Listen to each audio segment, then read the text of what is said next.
This is Willi Carlisle, and you're listening to The Barn.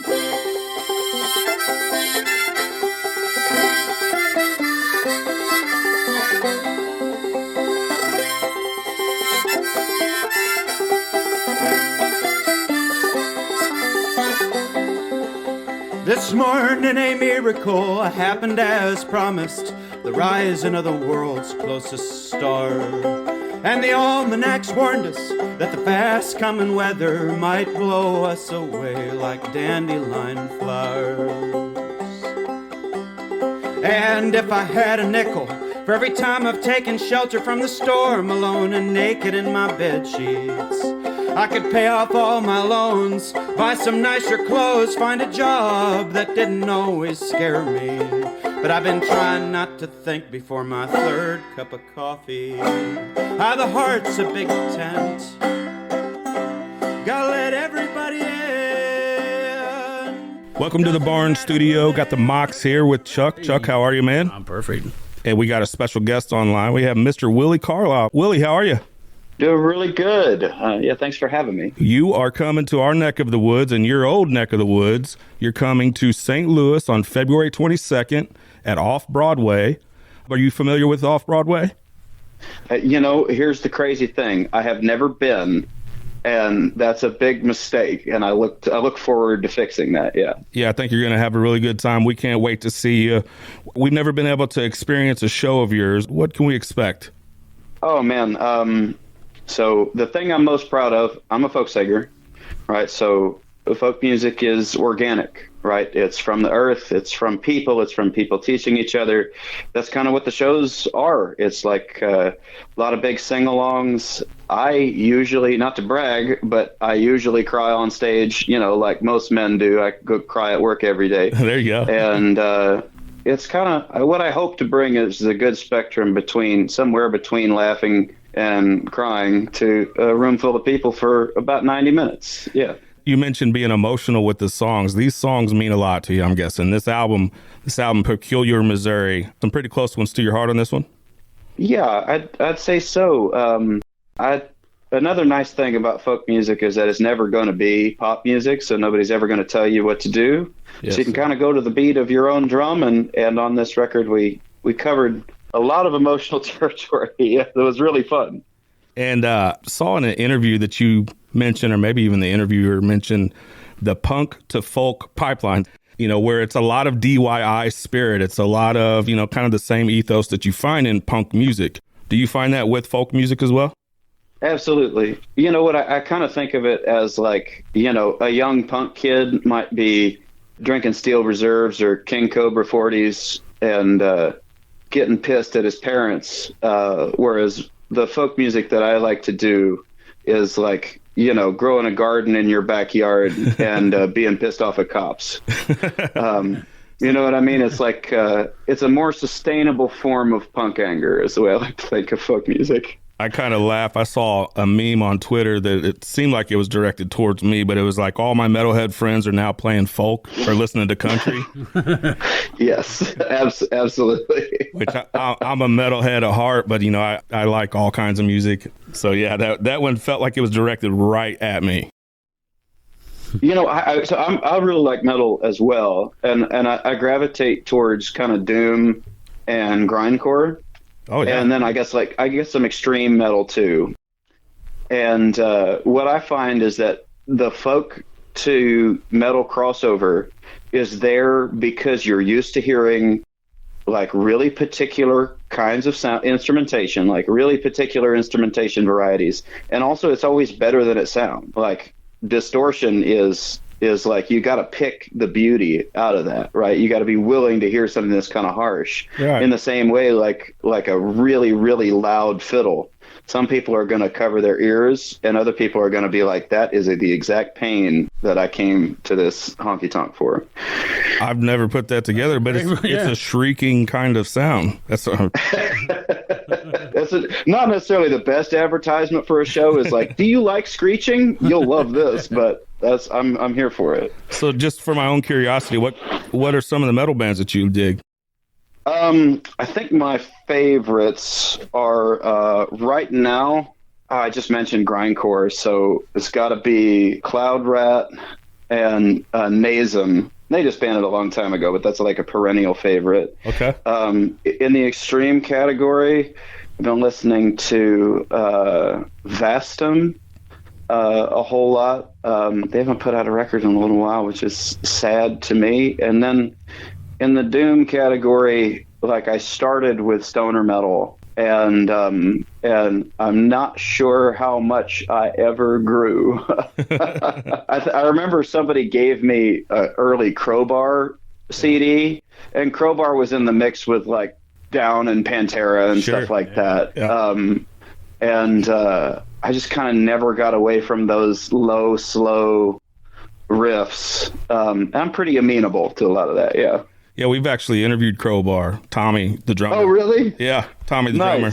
We do a metal podcast as well called Vulgar Display, a podcast, and Tommy came on, and I talked to Kurt quite a bit. But those guys are kind of the kings of it, right? That low and slow and sludgy, New Orleans sound. I just love the way that I love in metal how you can get away with things with lyrics you could never do in any other genre. Like, I actually feel the same way about folk music, is that you can write real human experiences and they can also be a little cheesy, and it gets pulled off maybe just because of like a black shirt and a bad tattoo, right, or like a big cowboy hat. It might be a little bit outrageous, but I think that's really helpful to me.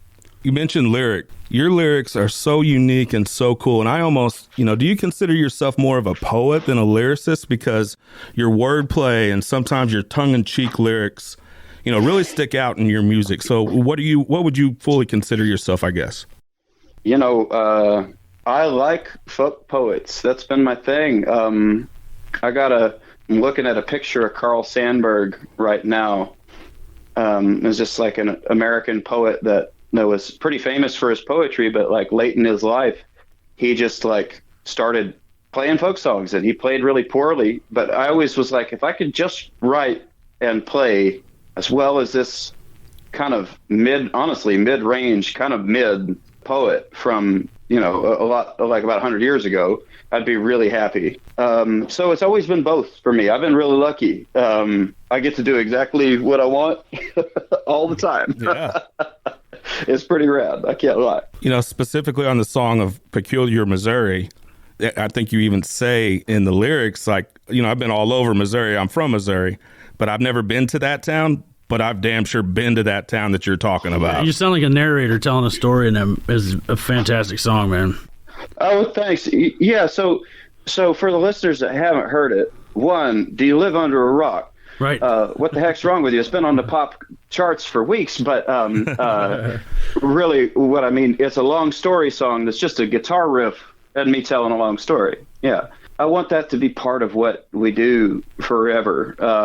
I think that there's I think we might have lost that a little bit in our culture. Our attention spans get less and less, right? Like, people listen to the radio when they're in their car, but that might be one of the few times they absorb a story that takes more than 2 minutes to tell in a busy workday. And folk music has always been far longer, right? Sometimes a song will be 50 verses because that's what it takes to get the story told properly, right? So that song clocks in at something like 7 minutes. And I'm glad you basically said that it holds your attention, because I think that was the thing. I still worry about that, even though I want to do it, and I'll do it whether anybody's listening or not, truly. But I was worried about it. You have to nowadays. You show a kid a video over 13 minutes long, and they go crazy. Yeah, TikTok culture. Oh, God, I can't. Yeah, The attention span is not there. When I was really getting into music when I was a younger kid, I would listen to a full album. I would press play, and I wouldn't be done until the album was over, right? And you don't get that now. The attention span is very short, very TikTok culture, 30 seconds, grab my attention, and then I might check it out. How do you kind of navigate that world of like being able to get somebody's attention and keep it? Well, so the tricks are all old, right? When I was studying, you're always whatever you do, you're still always studying, right? I always like the vaudeville guys that come on stage and they do a bit. right? A clown comes on stage, he does a bit, and that bit will be as long as the crowd is entertained, right? Mm-hmm. So in these old vaudeville acts, they would have people that would come on and they've got one trick, but they're good for a quick laugh, right? To try to set the audience up for somebody else's 10, 15, 20-minute long bit, right? And then that guy that was doing the 1 minute long bit, he just like juggles some pies or some stuff. I don't know. He's going to figure out a way over time to make that into a better bit over and over, right? It's just like repeating what works, putting things in front of audiences, like asking yourself, like, when did somebody's eyes glaze over and why? I don't mind being an entertainer like that because the tradition is long, right? If I had to be a TikTok influencer, I'd quit. But asking, okay, so what in this engagement is good is really helpful. Somebody said something really interesting that I can't get out of my head, that the medium is the message. And I think with some of these platforms, the medium is telling you have to be brief. Like, there's no way to not be brief.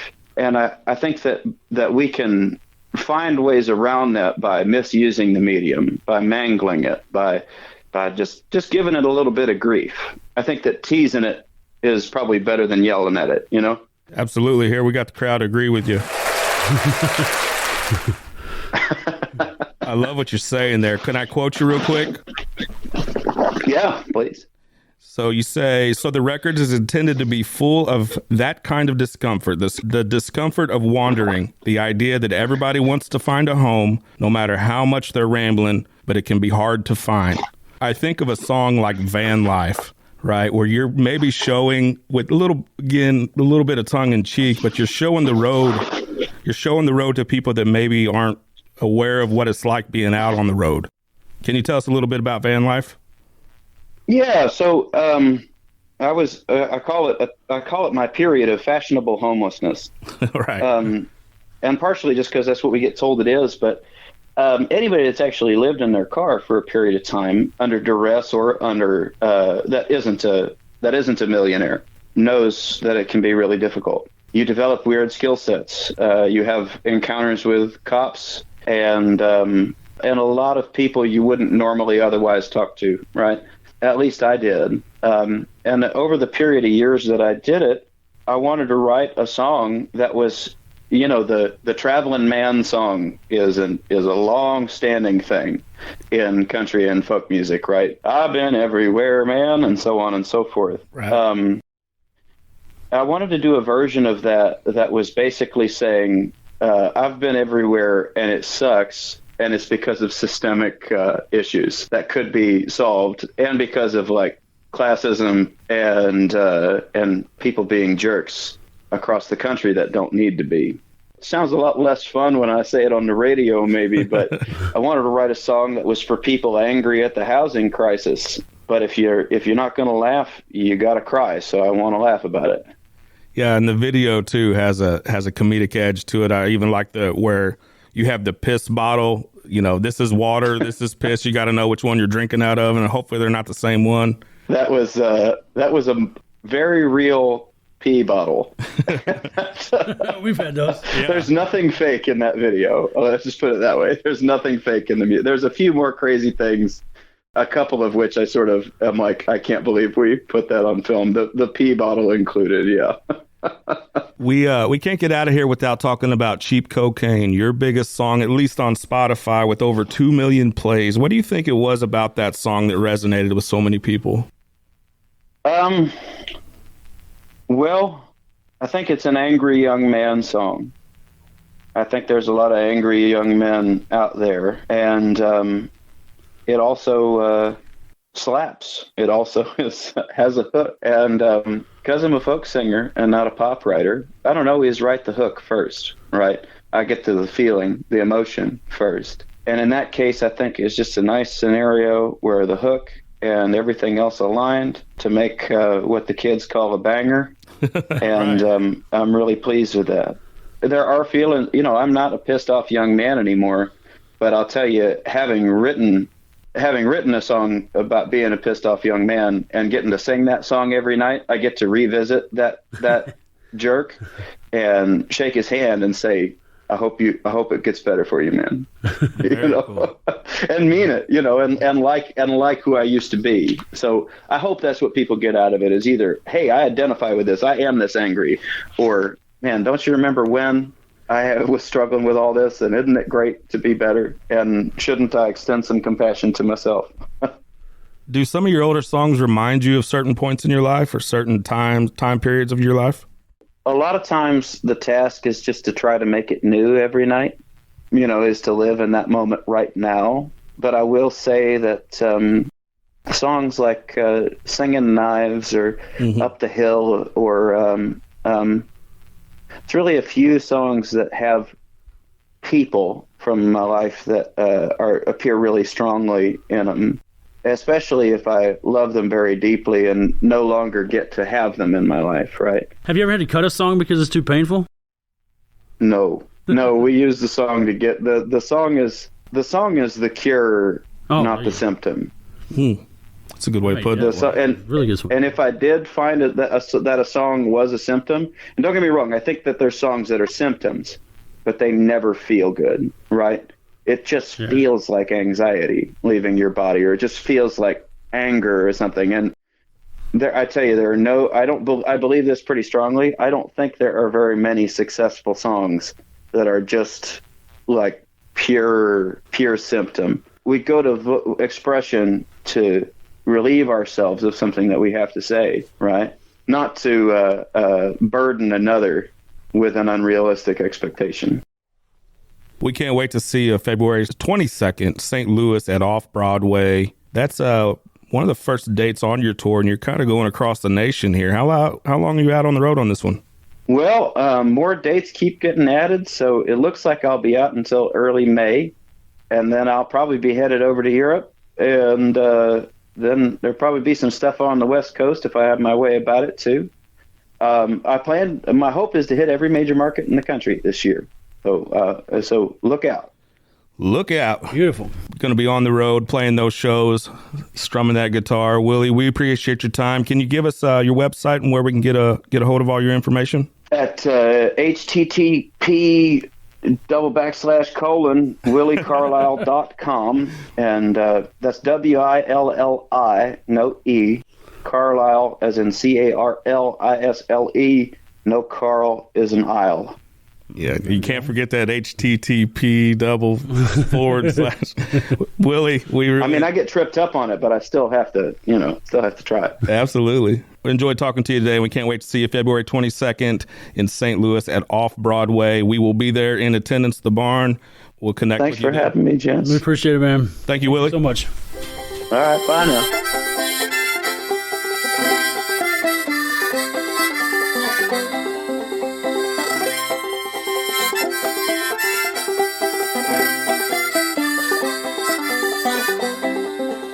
This morning a miracle happened as promised, the rising of the world's closest star. And the almanacs warned us that the fast coming weather might blow us away like dandelion flowers. And if I had a nickel for every time I've taken shelter from the storm, alone and naked in my bed sheets, I could pay off all my loans, buy some nicer clothes, find a job that didn't always scare me. But I've been trying not to think before my third cup of coffee. The heart's a big tent, gotta let everybody